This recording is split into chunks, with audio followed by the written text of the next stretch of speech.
वर्ष 1952 ईस्वी में भारतीय पुरातत्व विभाग के अधिकारी अमलानंद घोष राजस्थान के हनुमानगढ़ जिले में अपना कैंप डालते हैं और अपना सर्वेक्षण का कार्य प्रारंभ करते हैं। जब उनका सर्वेक्षण का कार्य पूरा हुआ, उन्होंने जानकारी जुटाई। उनके बाद में उन्होंने दावा किया कि राजस्थान के हनुमानगढ़ जिले के अंदर एक सभ्यता मौजूद है जो कि ज़मीन के नीचे दबी हुई है, उसको खोदना पड़ेगा। और ऐसा कहने के बाद में वो हनुमानगढ़ से चले जाते हैं। उसके 10 वर्ष बाद 1961 में वहाँ की खुदाई शुरू होती है। 1961 से लेकर के 1964 तक, मतलब कि 4 वर्षों तक वहाँ पे खुदाई होती है।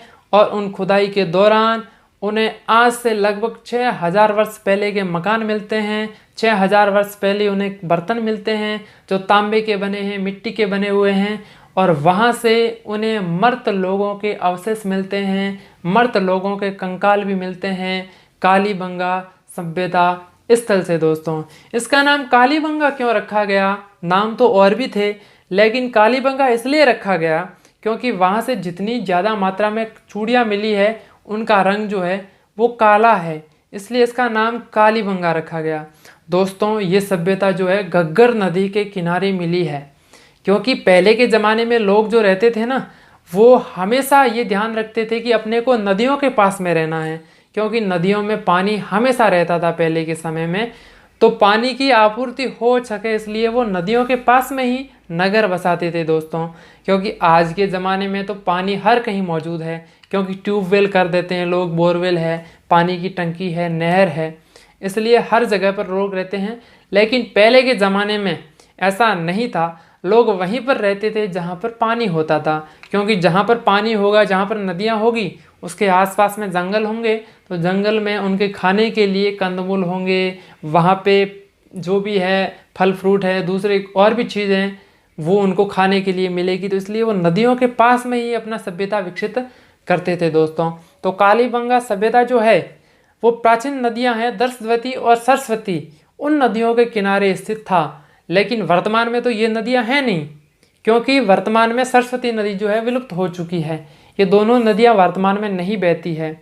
जैसे गंगा, यमुना, सरस्वती, इन 3 नदियों को महान माना गया है भारत में।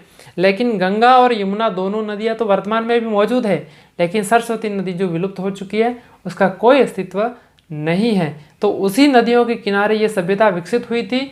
और वर्तमान में इनके स्थान पर जो नदी बहती है उसका नाम है घग्गर नदी। दोस्तों, हम बात करते हैं कि यहाँ का उत्खनन कार्य जो किया गया ना, वो 5 स्तरों में किया गया। मतलब कि वहाँ से 5 स्तर मिले हैं, खोदते गए तो एक के बाद नीचे खोदा तो और भी मिले हैं, मतलब 5 स्तर मिले हैं। तो नीचे वाले जो है ना, पहला और दूसरा स्तर, वो तो सिंधु घाटी सभ्यता से भी प्राचीन है, मतलब कि 6000 वर्ष से उनसे भी पुराना है।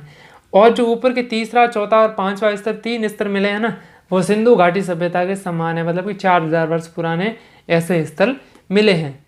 कालीबंगा नगर जो है ना, वो एक सुव्यवस्थित नगर था। वहाँ पे चौड़ी सड़कें थी जो एक दूसरे को समकोण पर काटती थी, और 5 से 5.5 मीटर चौड़ी सड़कें थी। सड़कों के दोनों तरफ नालियाँ बनी हुई थी।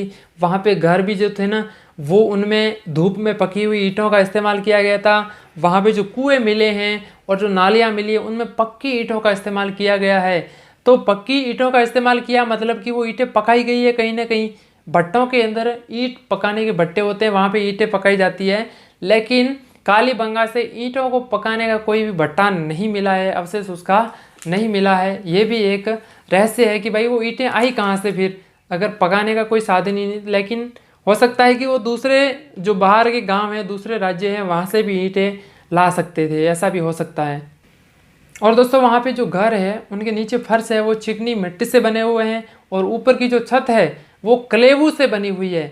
जो कलेवू क्या होता है, कवेलू, उसका ये देख लीजिए, ऐसा होता है कवेलू, ऊंचे उसकी छत बनी होती है। और दोस्तों, लकड़ी की बल्लियों पर जो मिट्टी के अंदर मिक्स करके उनको एक छत के ऊपर छत बनाई जाती थी, उनसे भी।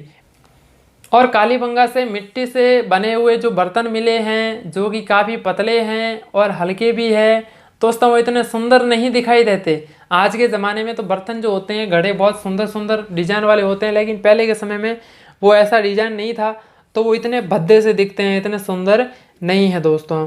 और बर्तनों का रंग जो है लाल है और उस पर सफ़ेद और काले रंग की लाइनें खींची हुई है। और बच्चों के खेलने के लिए खिलौने जो है वो मिट्टी के बने हुए होते थे, पशु पक्षियों के आकार में, जैसे कि घोड़ा है, हाथी है, बकरी है, बिल्ली है। ऐसे छोटे छोटे खिलौने मिट्टी के बने होते थे, वो भी वहाँ से मिले हैं दोस्तों। वहाँ की जो लिपि है ना, वहाँ की भाषा, लिखने की शैली वो है, वो अभी तक पढ़ी नहीं गई है। लिखा तो गया है वहाँ पे, ठीक है ना, बहुत सारे लेख ऐसे लिखे गए हैं, लेकिन उनको पढ़ने का प्रयास भी किया गया, लेकिन समझ में नहीं आ रहा है कि उन्होंने क्या लिखा है। और उनकी लिपि जो है वो दाएं से बाएं लिखी जाती थी। अपन लिखते हैं ना, अपन बाएं से दाएं लिखते हैं, मतलब इधर से लिखना स्टार्ट करते हैं ऐसे लिखते हैं, वो दाएं से बाएं लिखते थे, उल्टा लिखते थे ऐसे। मतलब कि उनके लिखने की शैली जो है वर्तमान में उनसे उल्टी थी दोस्तों। और वहाँ से मोहरें भी मिली है। मोहरें किसी कागजात पर ठप्पा लगाने के काम में आती है, वो मोहरें भी मिली है जिन पर अक्षर भी लिखे होते हैं मोहरों पे दोस्तों। और वहाँ से मिट्टी की मोहरें मिली है, चूड़ियाँ मिली है, कांच के मणके मिले हैं और तांबे की भी चूड़ियाँ वहाँ से मिली है दोस्तों। तोल के बाट मिले हैं, किसी भी चीज़ को तोलने के लिए तोल के बाट जो हैं वो कालीबंगा से मिले हैं। और जूते हुए खेत का साक्ष्य भी वहाँ से मिला है। जूते हुआ खेत मतलब कि ऐसे खेत मिले हैं जिनको जोता गया है, ठीक है ना, उसके अंदर फसल भी बोई हुई है। और ऐसा एकमात्र यहाँ से साक्ष्य ही मिले हैं कि एक साथ 2 फसल बोने के साक्ष्य मिले हैं कालीबंगा से। लोग इतना समझदार थे। अपन सोचते हैं कि अपन ही समझदार हैं, एक साथ में रायडा भी बोते हैं और अरंडा भी बो लेते हैं, लेकिन नहीं, पहले के ज़माने में भी लोग इतने एडवांस थे, वो भी एक साथ 2-2 फसलें बोते थे दोस्तों। और भूकंप के साक्ष्य भी मिले हैं कालीबंगा से। भूकंप के साक्ष्य कैसे मिले होंगे भाई? वैज्ञानिक है, उनका काम यही है कि ऐसी जानकारी, ऐसी चीज़ों को देखकर पता लगा देते हैं कि भाई इस चीज़ के साथ में ये घटना घटित हुई है। बहुत सारे मकान जो हैं ऐसे गिरे हुए होंगे, तो उन्होंने अंदाज़ा लगाया कि भाई भूकंप आया होगा, तो उन्होंने कह दिया कि यहाँ पे भूकंप के भी साक्ष्य है। और हो सकता है कि भूकंप आने के कारण ही ये नगर तबाह हो गए, सारे लोग मर गए और ये सभ्यता नष्ट हो गई।